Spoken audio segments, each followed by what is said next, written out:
अरे राजू बेटा, पीने के लिए एक गिलास पानी ला देना। राजू राजू राजू देवकी जी आवाज लगाती रही, लेकिन राजू अपनी दादी की आवाज अनसुना करके बाहर चला गया। देवकी जी ने अपनी बहू को भी आवाज लगाया, लेकिन दोनों लोगों में से किसी एक ने भी आना जरूरी नहीं समझा। देवकी जी के पति का देहांत हुए 7 महीने हो चुके थे। पति की मृत्यु के बाद बिल्कुल अकेली पड़ गई थी। देवकी जी के 2 बेटे और एक बेटी है। बेटी की शादी अच्छे खानदान में करके वह उसकी जिम्मेदारी से मुक्त हो चुकी है। दोनों बेटों की भी शादी हो चुकी है। बड़े बेटे की पत्नी रजनी है और छोटे बेटे की पत्नी अमृता है। दोनों का एक बेटा है। दोनों में 1 वर्ष का फर्क था, परंतु दोनों का जन्मदिन एक ही दिन को आता था। घर में सभी लोग अपना ख्याल स्वयं रख सकते थे। घर में किसी को सहारे की आवश्यकता नहीं थी। वह थी देवकी जी, जिनकी उम्र कम होती जा रही थी। अपने घर के आंगन में अकेली बैठी हुई थी और खुद को बहुत लाचार महसूस कर रही थी। बैठे बैठे सोच रही थी, यह तो कुदरत का नियम है। नई पीढ़ी के शरीर में ताकत बढ़ती जाती है, बस ऐसे ही पुरानी पीढ़ी कमजोर और लाचार होती जाती है। परंतु नई और पुरानी पीढ़ी के बीच इतनी दूरी आ जाएगी, ऐसा सोचा ना था। ना तो बच्चों का उनका अकेलापन दिखेगा और ना ही उनके आंसू नजर आएंगे। ऐसा तो मैंने सपने में भी नहीं सोचा था। बस 7 महीने पहले उनके पति की दोनों बेटे और बहू उनकी खूब सेवा कर रहे थे। कुछ दिन बाद दोनों बेटों ने आकर कहा, हमारा इन 2 कमरों में कैसे गुजारा हो पाएगा। अब बच्चे भी तो बड़े हो रहे हैं, तो उन्हें भी पढ़ाई करने के लिए कमरा चाहिए। पिताजी तो कुछ किए बगैर ही स्वर्ग सिधार गए, आप ही कुछ कीजिए। बेटे की यह बातें सुनकर देवकी जी कुछ हैरान रह गई और पूछने लगी, तुम कहना क्या चाहते हो? मैं क्या कर सकती हूँ? मेरे पास तो इतने पैसे भी नहीं है कि मैं मकान पर खर्च कर सकूं। क्योंकि उनका छोटा बेटा बोला, माँ, पिताजी ने जमीन जायदाद आपके ही नाम पर कर दी थी। आपकी जो गांव वाली जमीन रखी है, उसकी तो आप ही मालिक हैं। माँ, आप उस जमीन का आधा हिस्सा बेच दीजिए। उससे जो पैसे मिलेंगे हम ऊपर की 2 मंजिल बनवा लेंगे। फिर बड़े बेटे ने कहा, माँ, आप ही सोचिए, हमारे बच्चे भी बड़े हो रहे हैं, जगह ही कितनी है। बच्चों के दोस्त आ जाते हैं या कभी उन दोनों का जन्मदिन मनाना होता है तो जगह न होने के कारण उन्हें भी शर्मिंदा होना पड़ता है। इतना आग्रह करने पर देवकी जी सोच में पड़ गई, तो सोचने लगी कि आज है या कल, आखिर यह सब कुछ बच्चों का ही तो है। ऐसा सोचते हुए गांव की जमीन का आधा हिस्सा बेच दिया और उससे आया पैसा बेटों को दे दिया। ठीक लगे तुम जैसा मकान बनवा लो। दोनों बेटों ने ऊपर 2 मंजिल और बनवा ली। कुछ दिन बीते तो एक दिन उनका बड़ा बेटा उनके पास आया था। अब आपकी तबीयत ठीक नहीं रहती, तब आपको जमीन जायदाद का क्या काम है? अब इस बुढ़ापे में तो अपनी जिम्मेदारियां अपने बच्चों को सौंप दो। आराम से बहुओं से अपनी सेवा करवाओ। शांति से बैठकर को हुक्म चलाना, अपनी बहुओं को निर्देश देना। देवकी जी बोली, बेटा, यह सब क्या कह रहा है?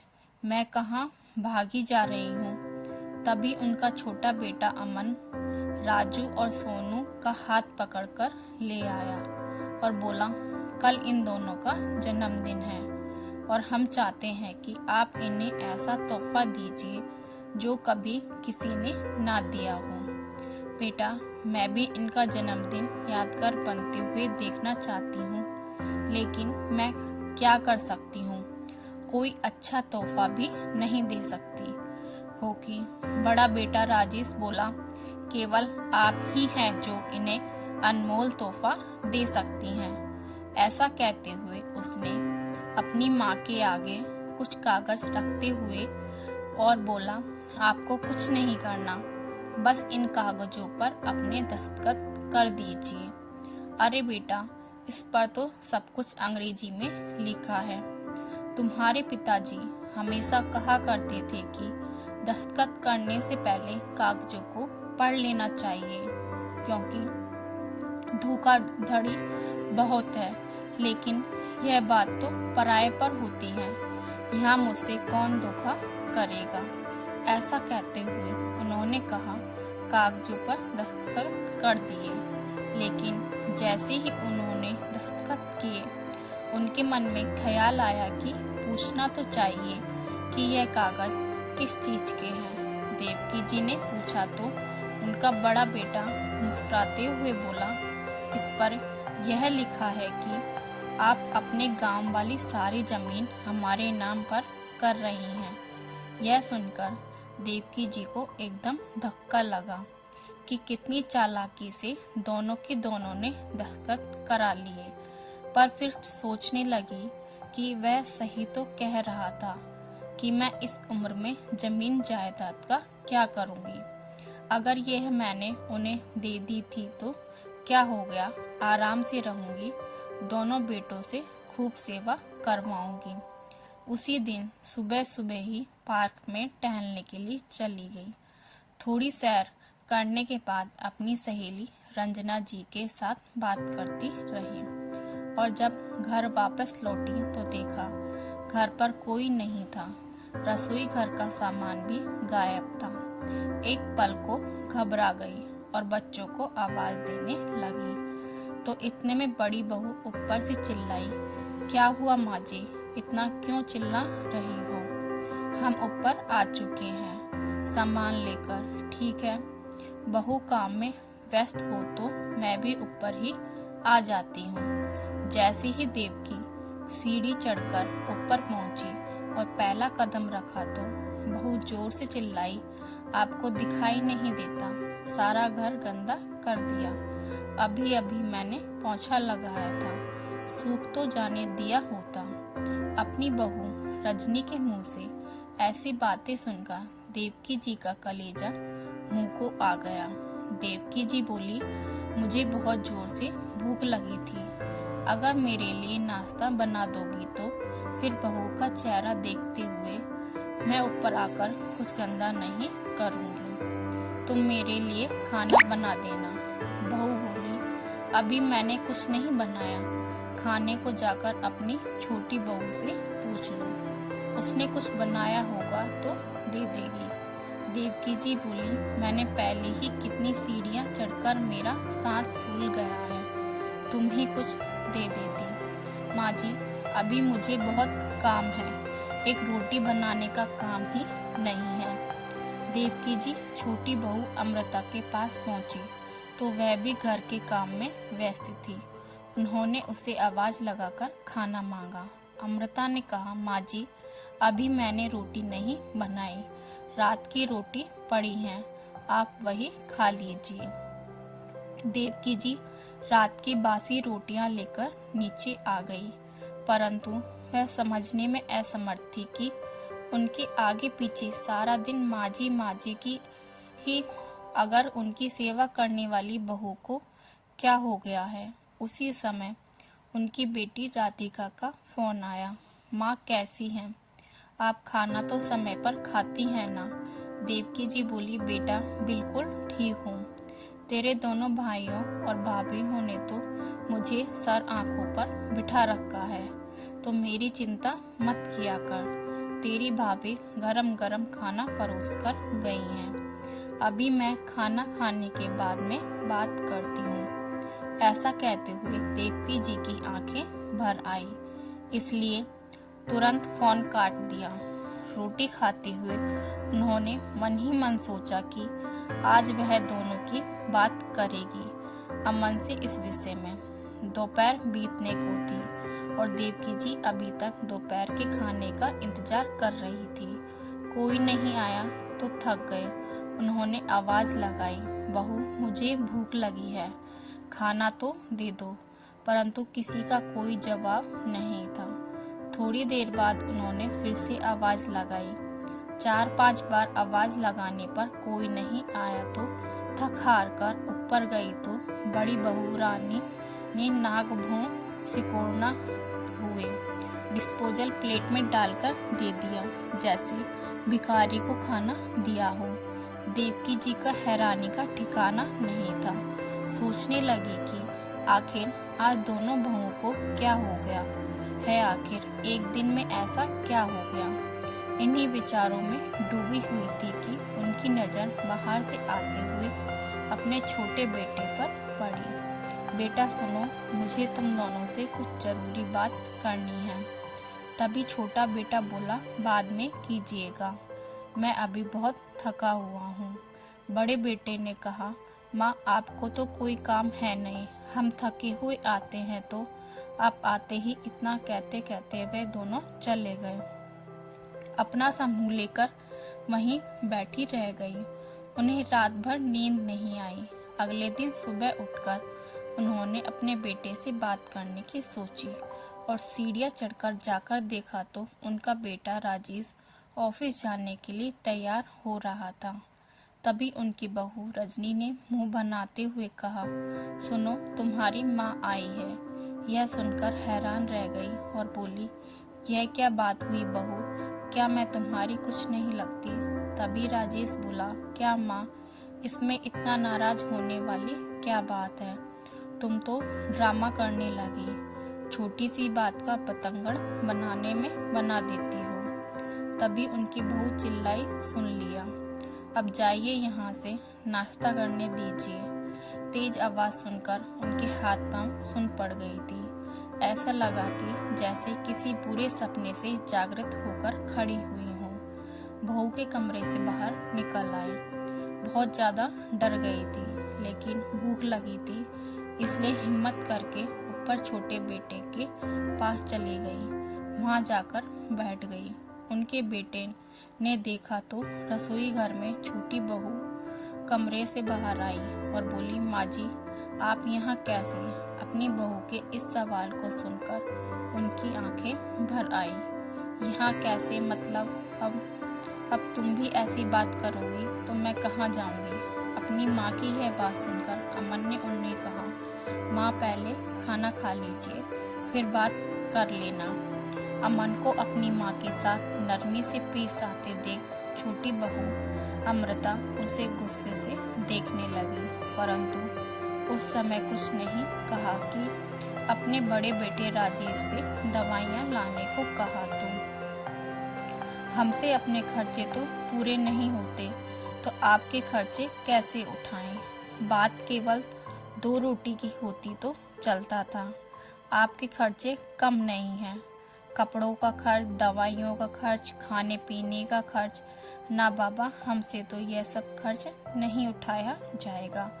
देवकी जी ने बड़ी बहू के पास जाकर खाना मांगना छोड़ दिया था। अब तीनों समय का खाना छोटी बहू के यहाँ से ही खाना पड़ता था। कुछ दिन ऐसे चलता रहा। एक दिन जब देखी थी खाना खाने के लिए अपनी छोटी बहू के पास जा रही थी, तभी उन्हें छोटी बहू अमृता की आवाज़ आई। अपने पति से झगड़ रही थी, कुछ सीखो बड़े भैया और बड़ी भाभी से। उन्होंने तो अपना पल्ला झाड़ लिया आपकी माँ से, हमारे पहले ही खर्चे क्या कुछ कम है।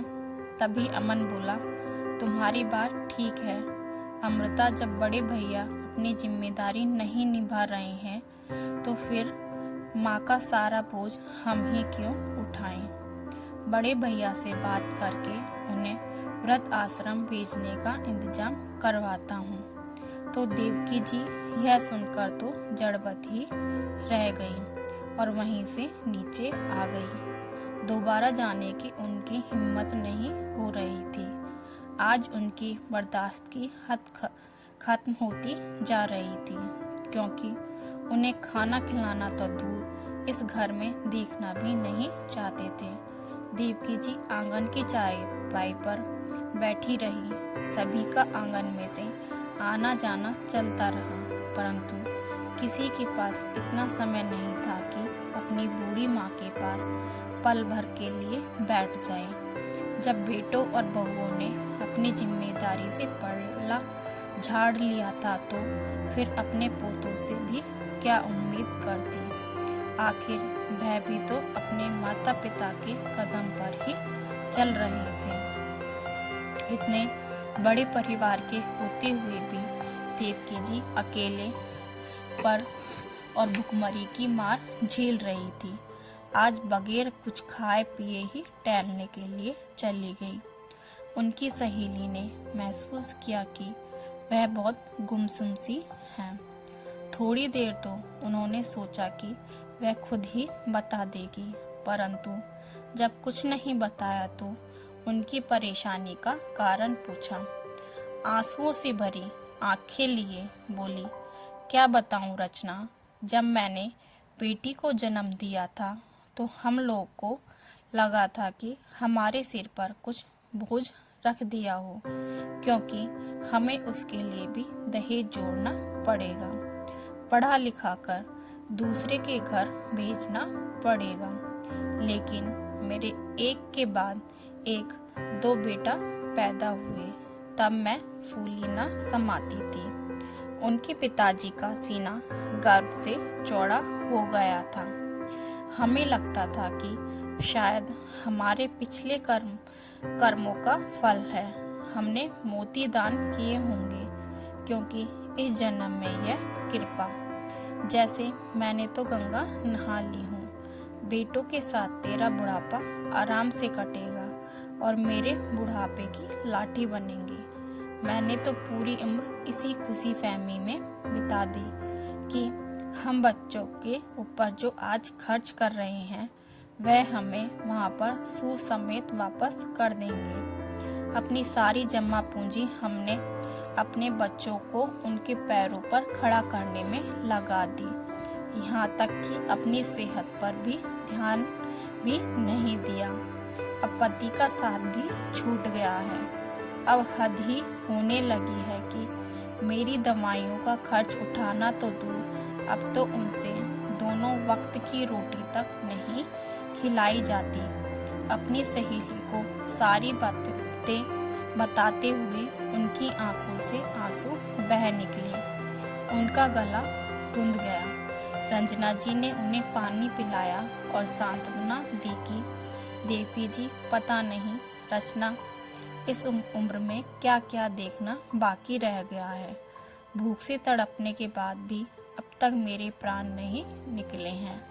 इतना कहते कहते वह फूट फूट कर रोने लगी और रजनी ने हौसला दिया, उन्हें उठाते हुए कुर्सी पर बैठाया। तुम अगर ऐसे ही हार मान जाओगे तो तुम्हारे बच्चे तुम्हारे साथ न जाने क्या क्या करेंगे, लेकिन अगर तुम इनके खिलाफ आवाज उठाती हो तो अपना बचा हुआ जीवन बहुत अच्छी तरह से बिता सकती हो। अपनी सहेली की यह बात सुनकर रचना जी को सोच में पड़ गई। अब तो मेरे साथ चलो। रचना जी देवकी जी को अपने साथ एक ठेले पर लेकर गई, जहां उन्हें भरपेट खाना खिलाया। फिर लौट आई। कुछ विचार में रही। शाम हो चुकी थी, परंतु देवकी जी को दोपहर का खाना भी नसीब नहीं हुआ था। फिर खुद ही हिम्मत करके जो थोड़े बहुत पैसे पड़े, पास किराने की दुकान पर चली गई और एक ब्रेड का पैकेट खरीद कर ले आई। शाम के समय उनकी बेटी राधिका अपने पति के साथ उनसे मिलने के लिए आई तो देखा कि माँ उस समय ब्रेड खा रही थी। अपनी बेटी का राधिका को देखते ही उन्होंने ब्रेड का पैकेट छिपा दिया। तू कब आई? तूने तो कोई खबर भी नहीं की। जब मैंने आपसे फ़ोन पर बात की थी तो मुझे तभी एहसास हो गया था कि कुछ ठीक नहीं है, इसलिए मैं आपसे मिलने चली आई। मुझे साफ साफ बताओ कि बात क्या है। बिटिया, मैंने तुझे कहा तो था कि सब कुछ ठीक है, तो बिना सिर पैर की ही चिंता कर रही है, देवकी जी ने नजरें चुराते हुए कहा। तभी दरवाजे से आते हुए रंजना जी बोले कि क्या खाक ठीक है देवकी, मैं तुझे बताती हूँ कि तेरी माँ जैसी एक एक दिन काट रही है। रचना जी ने सारा वृतांत राधिका को सुनाया। सारी बात सुनकर राधिका हक्की बक्की रह गई। उसे विश्वास नहीं हो रहा था कि उसकी माँ पर जान छिड़कने वाले उसके भाई अचानक इतने लालची कैसे हो गए। देवकी जी का दामाद जो यह सारी बातें सुन रहा था, कहने लगा, जी मेरा एक बहुत अच्छा दोस्त वकील है, आप एक काम कीजिए, अपनी प्रॉपर्टी के कागज उठाइए और हमारे साथ चलिए। देवकी जी के मना करने के बाद भी दोनों वकील के पास ले गई और सभी हालातों के बारे में बताया कि सभी कागज देखने लगा। ये बताइए, यह कागज किस प्रॉपर्टी के हैं? तभी किसी ने कहा कि यह हमारे मकान की और जमीन के कागज हैं। फिर मुस्कुराते हुए बोला, आप अपने बेटे और बहू को अच्छा नाच नचा सकती हैं। फिर वकील के कहने पर कार्रवाई शुरू की। उसके बाद थोड़ी ही देर में उनके दोनों बेटे भी घर आ गए। उनके पास आकर बोली, माँ, अब हमसे आपका बोझ नहीं उठाया जाता, इसलिए हमने आपका इंतजाम वृद्ध आश्रम में करवा दिया है। यह बात सुनकर देवकी जी हैरानी से उनकी ओर देखने लगी। तो बेटा बोला, चिंता मत कीजिए, वहाँ आपको किसी भी तरह की कोई कमी नहीं होगी। अभी यह बात चल ही रही थी कि राधिका, उसका पति, उनके सामने हाजिर हो गए। उन दोनों को वकील के साथ देखकर दोनों बेटों और बहुओं की हैरानी का ठिकाना नहीं रहा। बड़ा बेटा बोला, यह सब क्या तमाशा है तुम लोग का? बड़े बेटे ने कहा, अच्छा, अब समझ में आया कि माँ की संपत्ति में तुझे और जीजा जी को भी अपना हिस्सा चाहिए, इसलिए वकील को लेकर आ गई हो। लेकिन एक बात कान खोलकर सुन लो, यह संपत्ति हम दोनों भाइयों की है, तुम्हारा इसमें कोई हक नहीं है। यह बात सुनकर राधिका बोली, माँ की संपत्ति में से एक पैसा भी नहीं चाहिए। मैं तो केवल इतना चाहती हूँ कि मेरी माँ सुखी से रहे, और मैं तो माँ को अपने साथ लेकर जाना चाहती थी, लेकिन माँ ने यह कहकर मना कर दिया कि अपने जीवन का अंतिम समय मैं बाबूजी की यादों के साथ इसी घर में रहकर गुजारना चाहती है। चेहरे पर गुस्से भरी आग लेते हुए देवकी जी ने कहा, अपनी बेटी से ज्यादा मैंने और तुम्हारे पिताजी ने अपने बेटों को प्यार किया, यह सोचकर कि बेटियां तो पराई होती हैं, केवल बेटे बुढ़ापे में साथ निभाते हैं। हमसे इतनी बड़ी गलती हो गई थी। तुम लोगों ने तो मेरे पास कोई और चारा ही नहीं छोड़ा था। जब तक जायदाद मेरे नाम पर थी, तब तक मेरे आगे पीछे दौड़ते थे। अब फर्ज निभाने की बात आई तो तुम सभी ने हाथ पीछे खींच लिए। मेरा पैसा और जमीन तुम सबको चाहिए थी। यह मत भूलो कि यह घर आज भी मेरे पति का है, जिस पर सबसे पहला अधिकार मेरा है। तभी बड़े बेटे ने कहा, इस पर आपका कोई अधिकार नहीं बनता। वसीयत बनाते समय पिताजी ने यह मकान हमारे नाम पर कर दिया था।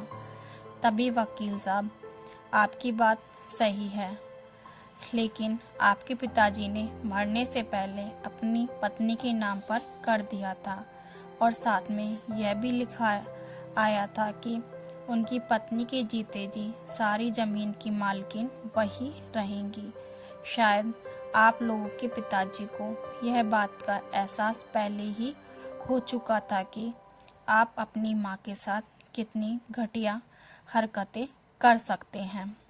इसलिए उन्होंने अपनी पत्नी की सुरक्षा के लिए अपनी मृत्यु से पहले अपनी वसीयत में बदलाव करवा दिए थे। उनकी मृत्यु की तिथि आपने बताई है, उसे ठीक एक हफ्ता पहले ही वसीयत बदलवा दी गई थी। आज की तारीख में यह घर और आपके पिताजी की गांव की जमीन देवकी जी की है। वो जैसा चाहें उसका इस्तेमाल कर सकती हैं, कोई उनसे कुछ नहीं कह सकता। यह सुनकर तो दोनों बेटों को कि जैसे जान ही निकलने लगी। कभी वकील को देखते तो कभी अपनी माँ को। इस घटना के बाद देवकी जी, जो आज तक सब कुछ सहन करती आई थी, चुपचाप रहने वाली एक सीधी सादी महिला नहीं रही। अपने अधिकार के लिए लड़ना उन्हें आ गया था और औलाद को सबक सिखाने के लिए उन्होंने अपने बेटों बहुओं को फरमान सुना दिया कि वे जल्द से जल्द मकान को खाली कर दें। इतनी बात सुनते ही बड़ा बेटा राजेश माँ के पैरों में गिर पड़ा। माँ, मुझसे बहुत बड़ी गलती हो गई, मुझे माफ़ कर दो। उसी समय उनका छोटा बेटा अमन बोला, मुझे तो बड़े भैया ने उल्टी पट्टी पढ़ाई थी, नहीं तो आप जानते ही हैं मैं ऐसा करने के बारे में कभी सोच भी नहीं सकता था। मुझे धुतकारने से पहले एक बार भी नहीं सोचा कि माँ इस उम्र में कहाँ जाएंगी, कहाँ रहेंगी, लेकिन मैं अपने दोनों बेटों को दर दर की ठोकरें खाने के लिए नहीं छोड़ सकती। इसलिए तुम लोग घर में रहना चाहते हो तो तुम्हें सबसे ऊपर वाली मंजिल पर रहना होगा। उन्होंने अपनी गलती सुधारते हुए एक और कदम उठाया। उन्होंने अपनी वसीयत में बदलाव कर पाया कि उनकी मृत्यु के बाद की जमीन पर सिर्फ उनकी बेटी का हक होगा। सहेली की मदद से उन्होंने अपने मकान के बीच वाली मंजिल किराए पर चढ़ा दी और सबसे नीचे वे स्वयं रहने लगी। राधिका ने उनके खाना बनाने का, सफाई करने धोने के लिए एक मेड भी लगवा दी और देवकी जी को अच्छा खाना नसीब होने लगा था। अपनी सासू माँ का यह बदला हुआ रूप देखकर दोनों बहुएं दंग रह गई। उन्हें समझ में आ गया कि अपनी करनी का खामियाजा उन्हें भुगतना पड़ रहा है। तो दोस्तों, अगर आपको हमारी यह कहानी पसंद आई हो तो लाइक, शेयर एंड सब्सक्राइब करना ना भूलिएगा।